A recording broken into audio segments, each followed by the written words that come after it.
Selamat datang teman-teman di video yang ini. Kali ini kita akan membahas 5 soal eh, yang bisa kamu gunakan untuk persiapan mengikuti OSN IPA 2023 ini. Nah, secara khusus saya akan membahas soal fisika saja. Mari langsung kita mulai dari soal yang pertama. Kita bacakan soal. Air mengalir dalam sebuah pipa dari ujung kiri ke ujung kanan. Diameter ujung kiri pipa 4 cm dan diameter ujung kanan pipa 2 cm.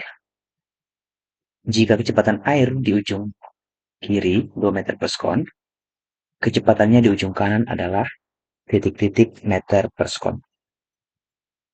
Baik teman-teman, kalau kita ingat-ingat ini terkait apa namanya persamaan kontinuitas ya. Oke, saya siapkan gambar ini. Kalau kamu belum pernah mempelajari persamaan kontinuitas, saya harap kamu pelajari karena saya tidak akan turunkan persamaannya di sini ya. Jadi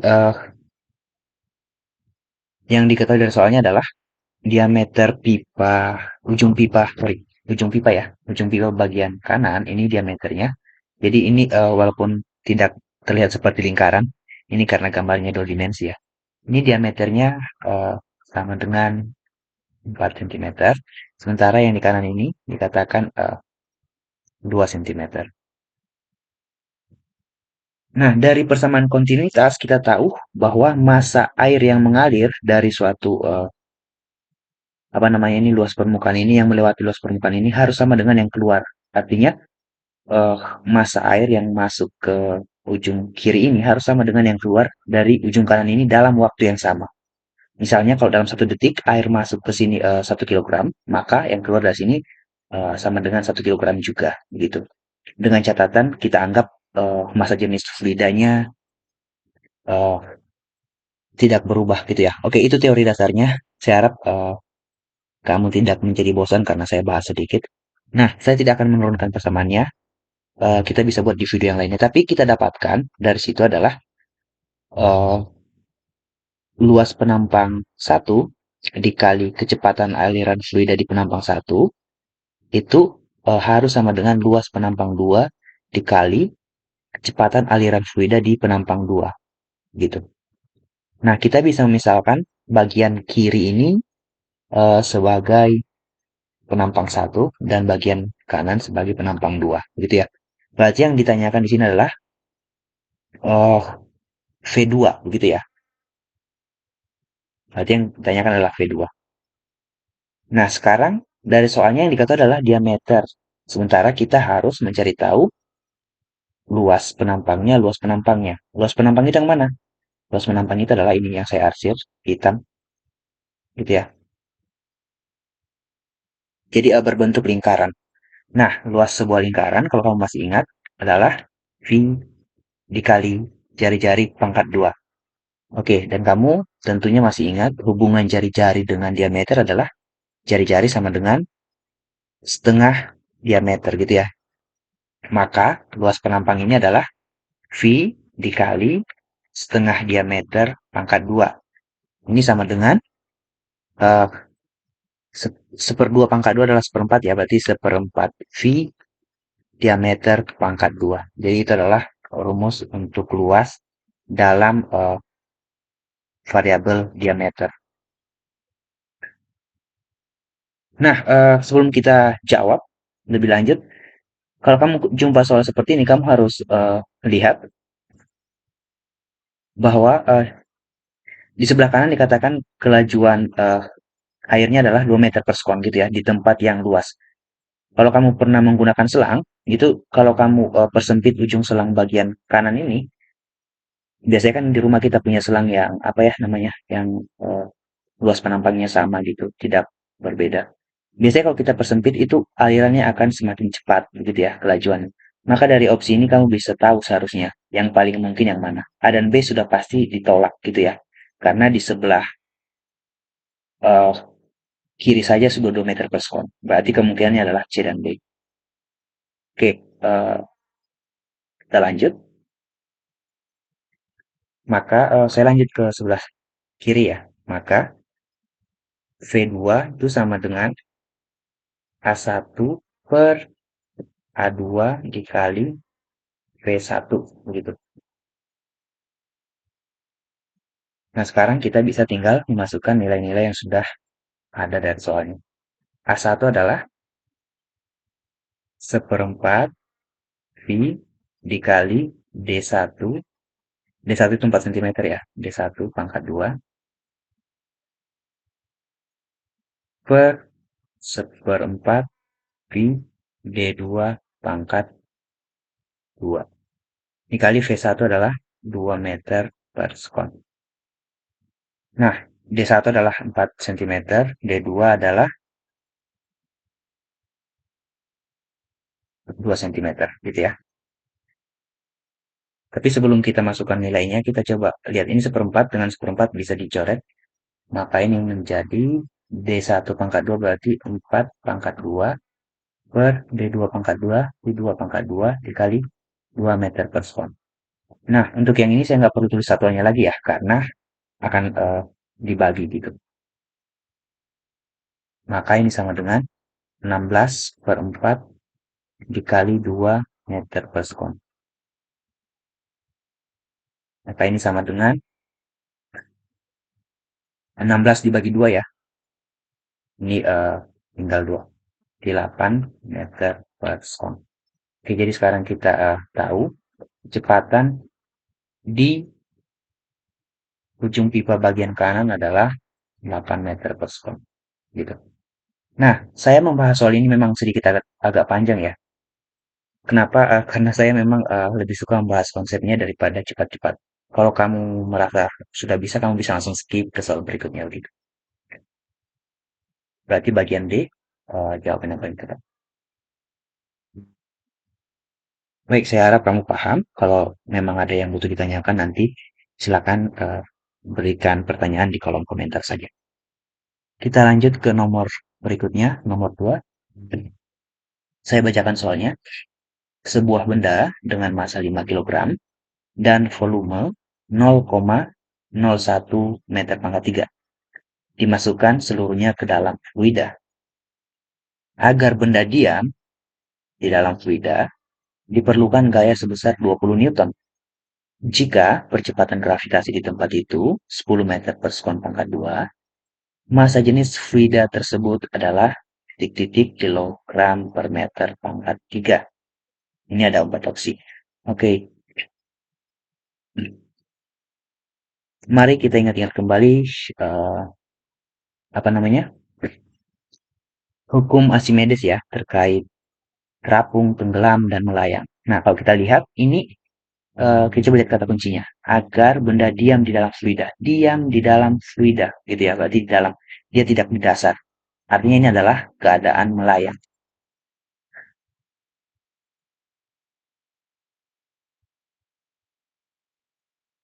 Apa itu melayang? Berarti bendanya sedang di dalam fluida. Oke, saya coba gambarkan sebuah wadah begini. Lalu kita isi air. Ya, mudah-mudahan ini bisa menggambarkan air. Oke, airnya saya gambar cukup berantakan saja ya. Iya, kalau kamu kamu mau protes kenapa airnya keluar, itu bukan masalah saya. Nah, ini bendanya berwarna merah di dalam sini. Katanya supaya dia diam, tidak ada resultan gaya di sana, dia harus diberikan gaya, tentu saja ke bawah ya, nggak mungkin ke atas. Kalau ke atas, eh, dia pasti bergerak karena ada gaya apung yang melawan ke atas.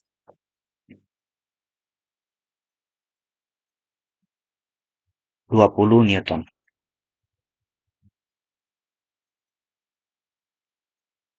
Lalu, eh, kita tahu gaya lainnya yang bekerja pada benda ini adalah gaya apung arahnya ke atas. Kita sebut saja FA. Kadang-kadang ini disebutkan sebagai Archimedes force, kadang-kadang gaya apung, apung force, kadang-kadang ya saya nggak tahu apa lagi yang lain ya.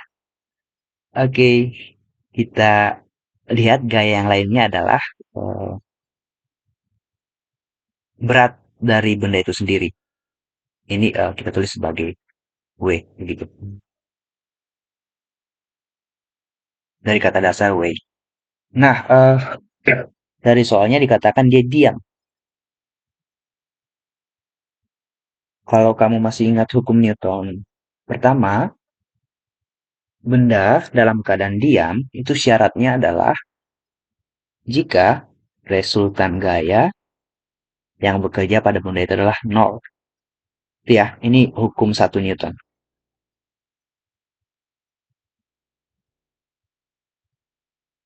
Jadi sederhananya gaya yang ke atas sama dengan gaya yang ke bawah. Kurang lebih seperti itu ya. Jadi dia saling mengimbangi bahasa sederhananya. Nah, sekarang saya ke bagian kiri. Sigma F sama dengan nol. Nah, kita lihat gaya-gaya yang bekerja. Kita gunakan acuan kalau dia ke arah atas sebagai positif, ke bawah sebagai negatif. Dan saya harap kamu paham ini hanyalah pilihan gitu ya. Kamu bisa menggunakan arah ke atas negatif, ke bawah positif. Gitu. Jadi jangan terpaku dengan pembahasan saya. Maka yang ke atas positif FA tambah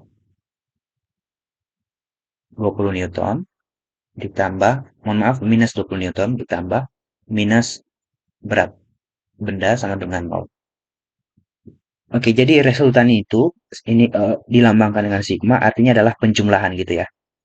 Kalau ada tiga gaya berarti gaya pertama ditambah gaya kedua ditambah gaya ketiga. Kalau empat dan seterusnya berarti ditambahkan sampai seterusnya. Nah, sekarang bisa kita tuliskan kembali plus F apung dikurang 20 Newton dikurang gaya berat sama dengan nol. Maka gaya apung itu sama dengan 20 Newton ditambah berat benda. Oke, sekarang kita ke kanan lagi. Ya, kita senam mau merek. Ke kiri, ke kanan.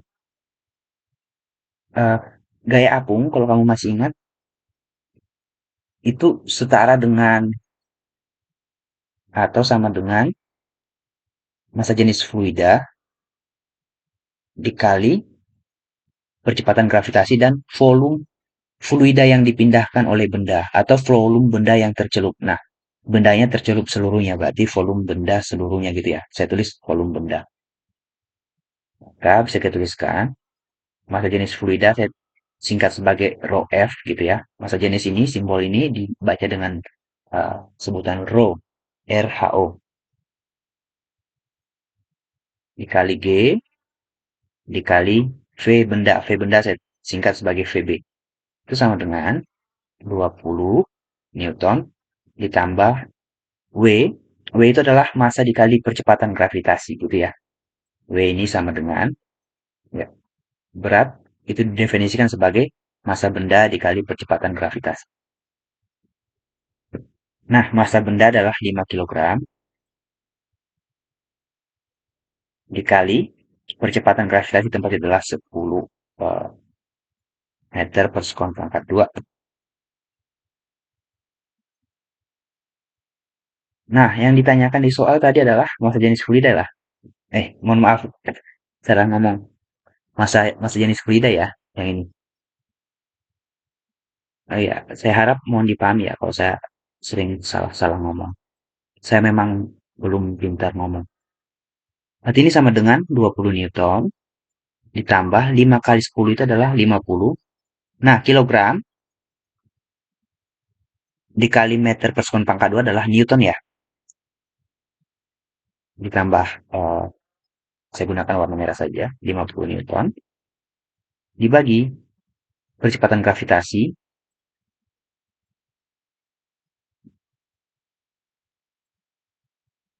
Oke, saya tulis G dulu aja ya. G dikali volume benda. Gitu. Supaya terlihat langkah-langkahnya. Maka ini sama dengan 70 Newton dibagi 10 meter per sekon pangkat 2 dikali volume benda. Kita lihat di soal itu 0,01 tadi ya, 0,01 meter pangkat 3. 0,01 meter pangkat 3. Nah, ternyata kita butuh menguraikan Newton ini ke kilogram meter per sekon pangkat 2 lagi ya. Oke, kita tulis saja di bawah. 70 kilogram dikali meter per sekon pangkat 2 per 10 kali 0,01 adalah 0,1. Jadi meter pangkat 3 dikali meter per sekon pangkat 2. Nah, meter per sekon pangkat 2 ini bisa dicoret karena ada pembaginya. Berarti satuan akhirnya adalah kilogram per meter pangkat 3. 70 dibagi 0,1 adalah 700 kilogram per meter pangkat 3. Berarti massa jenis fluida adalah 700 kilogram dibagi meter pangkat 3. Oke, benar ya. Nanti jawaban paling benar adalah bagian B, 700. Ya, saya highlight. Ya, ini ya. Benar kan? Baik, saya harap kamu paham. Kalau misalnya ada yang salah dalam pembahasan saya sangat berharap ya kamu komentari juga. Karena belum tentu saya selalu benar. Kita lanjut dulu ke nomor 3. Saya bacakan soalnya. Seorang anak sedang berada di salah satu tebing sebuah lembah. Agar dapat mengukur lebar lembah tersebut, dia meniup dengan frekuensi 500 Hz dan panjang gelombang 0,68 meter. Jika anak tersebut mencatat selang waktu antara suara sumber dan gemanya sebesar 4 detik, lebar lembah tersebut adalah titik-titik meter. Oke, sebuah lembah ini berarti dibatasi dua tebing gitu ya. Kita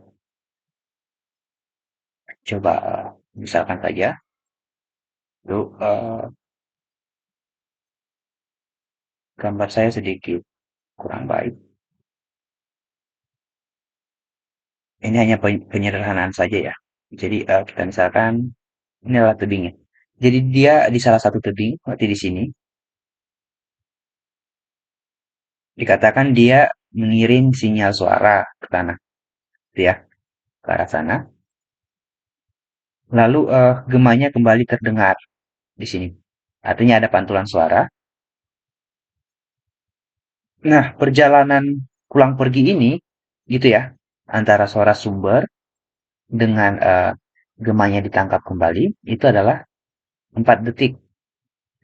Saya tulis sebagai T pulang pergi, 4 sekon.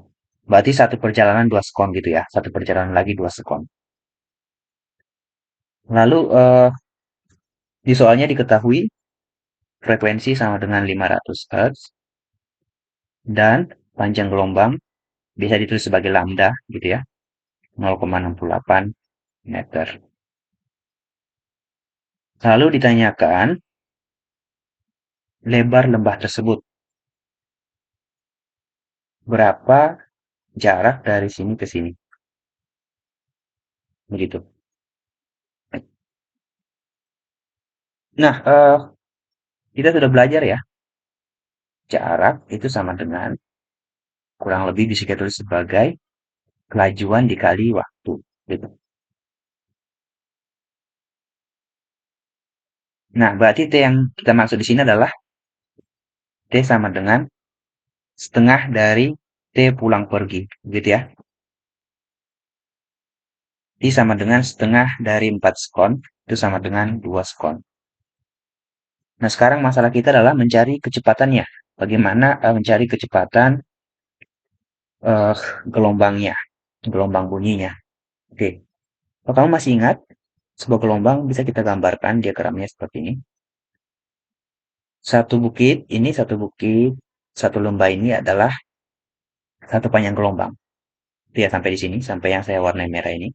Dari merah ke merah, ini disebut satu lambda, atau kadang-kadang ditulis lambda saja, satu panjang gelombang. Nah, waktu yang bertepatan dengan ini adalah periode. Maka bisa kita rumuskan ya, kelajuan sama dengan jarak dibagi waktu. Nah, kalau jaraknya lambda, kita lihat di sini, kalau jaraknya tepat lambda, maka waktunya adalah tepat periode. Gitu ya. Jadi, misalnya kalau bumi tepat berputar 1 kali, waktunya tepat 1 tahun gitu. Jadi, Kalau di sini satu gelombang berarti tepat satu lambda. Nah, periode dengan frekuensi kalau kamu masih ingat, hubungannya adalah T itu sama dengan satu per frekuensi, saling berkebalikan gitu ya. Periode adalah waktu yang dibutuhkan untuk mencapai satu panjang gelombang, sementara frekuensi adalah jumlah gelombang dalam satu waktu, dalam satu satuan waktu. Jadi saling berkebalikan. Maka V sama dengan lambda per satu per F sama dengan lambda dikali frekuensi. Jadi kita bisa gunakan lambda dikali frekuensi untuk mengerjakan soal ini. Maka X sama dengan lambda dikali frekuensi dikali waktu. Ingat, waktunya adalah 2 sekon karena kita ingin mencari jaraknya. Gitu ya, kita nggak perlu menggunakan waktu pulang pergi. Waktu sekali saja. Oke, sekarang kita tinggal masukkan nilai-nilai yang diketahui dari soal. Lambdanya adalah 0,68 meter. Frekuensinya adalah 500 Hz. Nah, Hertz itu adalah per sekon ya. Satu per sekon itu satu Hertz. Saya tulis per sekon saja. Atau tidak usah biar kamu tidak bingung. Lalu dikali 2 sekon. Hertz dikali sekon itu satuannya saling menghabisi ya. Karena Hertz itu satu per sekon. Maka ini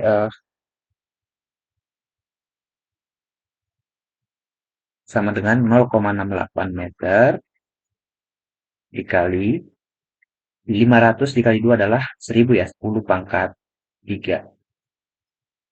Satuannya sudah tidak ada, tinggal meter. Maksud saya satuan yang ini tidak ada ya.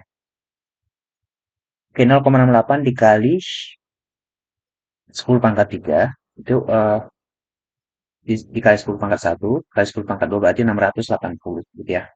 680 meter.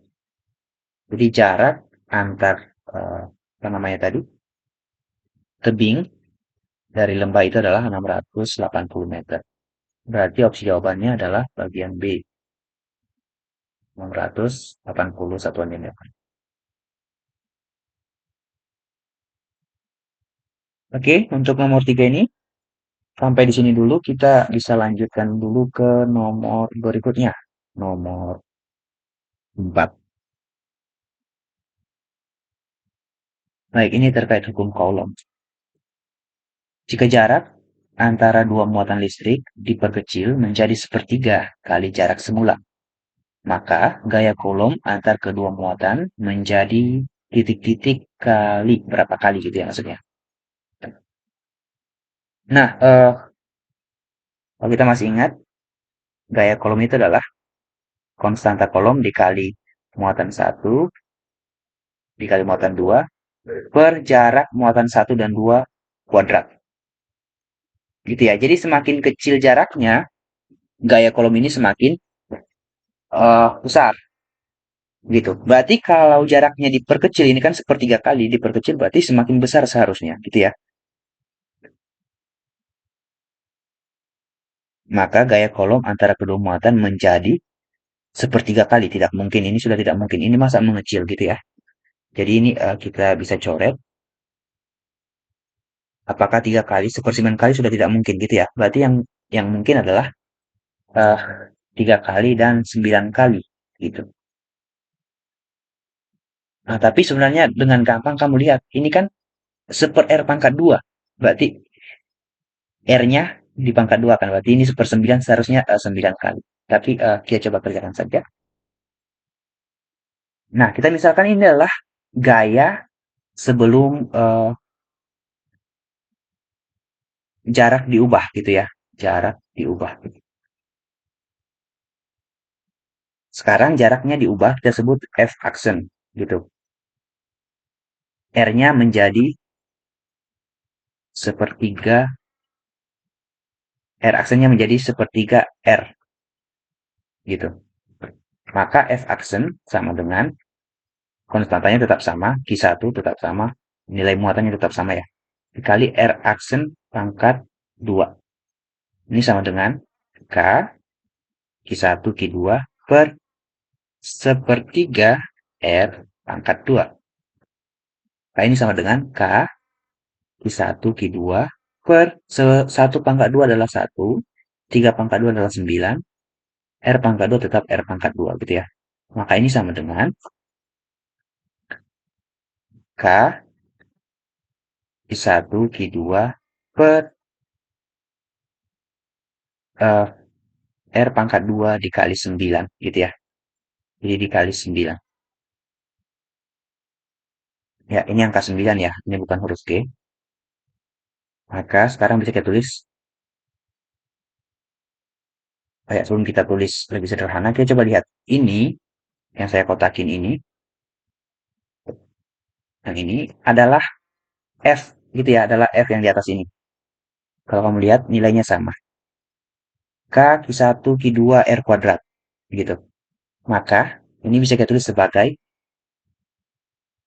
F dikali 9 gitu ya. Jadi F aksen, F setelah jaraknya diubah menjadi sepertiga semula adalah F dikali 9. Berarti F aksen tinggal mengubah posisi aja ya. Sama dengan 9 kali F semula. Gitu. Oke, jadi seperti yang saya katakan dari semula tadi, seharusnya ini tanpa dihitung, kita paham jawabannya adalah 9 kali. Gitu ya. Karena apa? Karena ini per R kuadrat. Jadi seper R kuadrat. Jadi dia membesar, karena jaraknya diperkecil, maka gayanya membesar eh, kuadrat dari 3 itu. Berarti 9. Oke, saya harap kamu paham untuk soal nomor 4 ini. Kalau memang ada yang mau ditanyakan, silakan di kolom komentar. Kita lanjut ke nomor terakhir, nomor 5. Kita bacakan soalnya. Suatu sistem hidrolik memiliki dua piston. Diameter piston pertama adalah 2 cm dan diameter piston kedua 4 cm. Jika pada kedua piston diletakkan beban sehingga sistem berada dalam keadaan setimbang, jadi keadaannya setimbang, maka satu, tekanan pada piston pertama dua kali tekanan kedua. Dua, tekanan pada piston pertama setengah kali tekanan piston kedua. Tiga, gaya pada piston pertama empat kali gaya pada piston kedua. Empat, gaya pada piston pertama seperempat kali gaya pada piston kedua. Nah, mari kita bahas. Saya pikir kamu masih ingat materi terkait soal ini adalah terkait hukum Pascal gitu ya. Nah, dikatakan ada sistem hidrolik memiliki dua piston. Sistem hidrolik kita gambarkan saja sebagai yang paling sederhana ya. Biasanya kalau kita belajar di sekolah digambarkan sebagai pipa U gitu.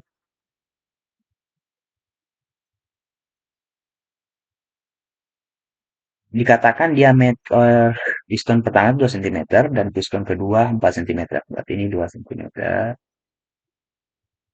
ini 4 cm. Jadi di sini ada luas penampang. Artinya di sini ada penutup gitu ya. Ada penutup. Ya, saya gambar seperti ini aja. Yang membuat sistem ini menjadi tertutup. Fluida yang dalam ini tertutup. Di sini juga kurang lebih. Ya, mohon maaf kalau gambar saya terlalu bagus. Ya, jadi di sini ada bagian penutup. Ya, kita anggap ini bagian penutup gitu ya. Ya, saya memang hobi menggambar dengan rapi. Ya, saya harap kamu bisa paham apa yang saya maksud dengan gambar ini. Ini bagian penutup saja. Kok malah tambah jelek ya? Oke, seperti itu saja. Nah, diameter piston pertama 2 cm. Ini diameternya sama dengan 2 cm. Sementara ini diameternya adalah 4 cm. Lalu kita ingin melihat pernyataan-pernyataan ini mana yang benar gitu ya. Karena kita diminta mencari tahu mana yang benar. Oke, kalau dalam filsafat ini pembahasan terkait etika. Tindakan mana yang benar. Tapi sekarang kita tidak membahas etika, membahas pernyataan mana yang benar. Oke, suatu sistem seperti ini, sistem tertutup, menurut Pascal, hukum Pascal, itu kalau diberikan tekanan, itu akan diteruskan ke segala arah dengan besar yang sama. Jadi, di semua tempat ini tekanannya sama, gitu ya. Jadi, di penampang satu ini dan penampang 2 kita sebut P1 dan P2, itu sama nilainya. Nah, sekarang kita lihat pernyataan satu dan 2 berarti bisa langsung kita tolak ya. Tekanan piston pertama setengah kali tekanan piston kedua setengah kali berarti udah salah. Tekanan piston pertama 2 kali, ini 2 kali juga salah. Jadi ini kita tolak, ini kita tolak. Berarti pernyataannya yang mungkin adalah terkait gaya. Apakah 4 kali ini atau seperempat kali gitu.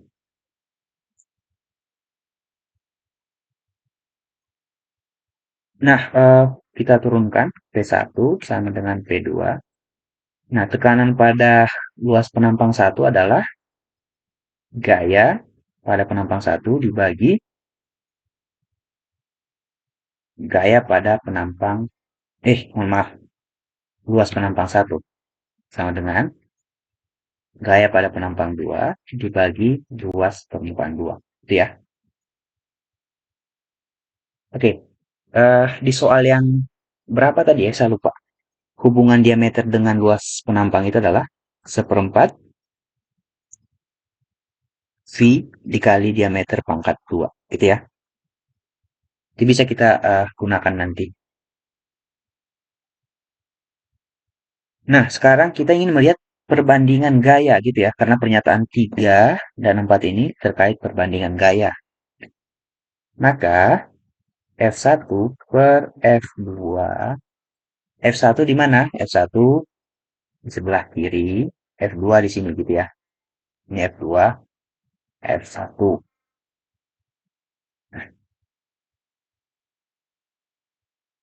Sama dengan A1 per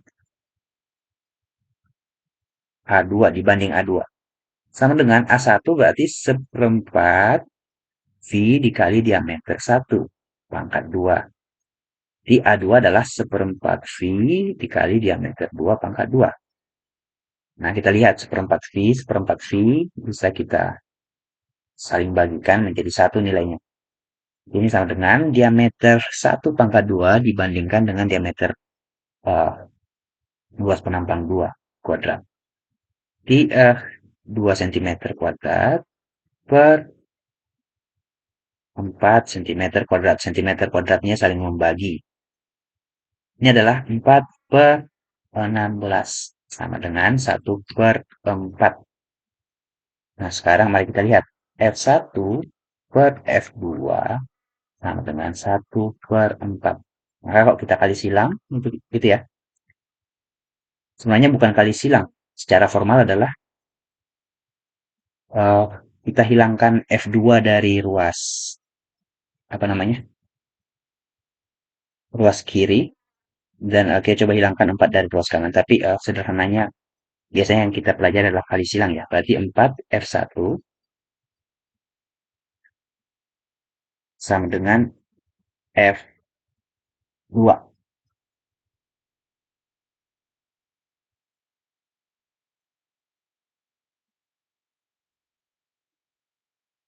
Maka, sekarang kita lihat. Bisa kita tulis lagi F1 sama dengan seperempat F2. Gitu ya. Nah, mari kita kembali ke pernyataannya. 3 dan 4. Gaya pada piston pertama, 4 kali, yang ini 4 kali gaya pada piston kedua. Sementara yang kita dapatkan adalah gaya pada piston pertama itu seperempat kali gaya pada piston kedua. Berarti ini kita tolak. Salah. Berarti kemungkinan besar nomor 4 ya. Tapi kita cek lagi. Gaya pada piston pertama ini seperempat kali gaya pada piston kedua. Berarti benar ya. Ini adalah pernyataan yang benar. Maka jawabannya adalah 4 saja yang benar.